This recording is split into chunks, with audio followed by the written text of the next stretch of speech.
আমার এক কাহিনী মনে হচ্ছে। আমি এক পাইলটকে চিনি। আমি কথায় কথায় ওকে জিজ্ঞেস করছিলাম যে তুমি পাইলট, এত বড় শিক্ষিত, তুমি ডাবল টেকার চালাও, বড় বড় ফ্লাইট চালাও, দূর দূর যাও, তুমি এরকম হলে কি করে? আমাকে বলতেছে মৌলানা मैंने अल्लाह को करीब से देख के हुआ। আমি আল্লাহকে কাছের থেকে দেখা তারপরে এরকম হয়েছে।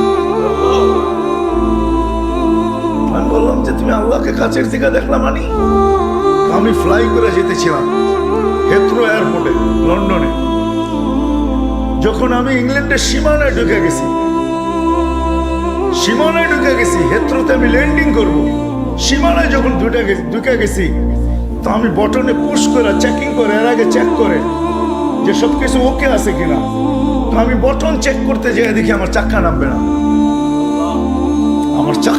না, কিন্তু আমার কাছে ফুয়েলও নেই যে আমি ফেরত যাব, কারণ আমি 9 ঘন্টা ফ্লাই করে আসছি, 18 ঘন্টার ফুয়েল আমার কাছে নাই। আমাকে হয়তো ক্রাশ করাইতে হবে, নাইলে নামতে হবে যে কোনো ভাবে। বলে আমি হেথ্রো টাওয়ারের সাথে যোগাযোগ করছি যে আমার এই অবস্থা, কি করবে করো, আমার কাছে ফুয়েল নেই, আমাকে হয়তো ক্রাশ হইতে হবে, নাহলে কোনো ব্যবস্থা হইতে হবে যে আমি ল্যান্ড করতে পারি। হেথ্রো এয়ারপোর্টের ভিতরে কিয়ামত হয়ে গেছে, কিয়ামত, যে এই জাহাজকে ল্যান্ড করাবে তো করাবে কি করে? তারপরে একটা সিস্টেম থাকে, ঠিক না? কিন্তু বলে ওই সময় যখন আমি ল্যান্ড করতেছি প্রসেসিং এর মাধ্যমে, তখন আমার হঠাৎ মনে হচ্ছে আমি না মুসলমান।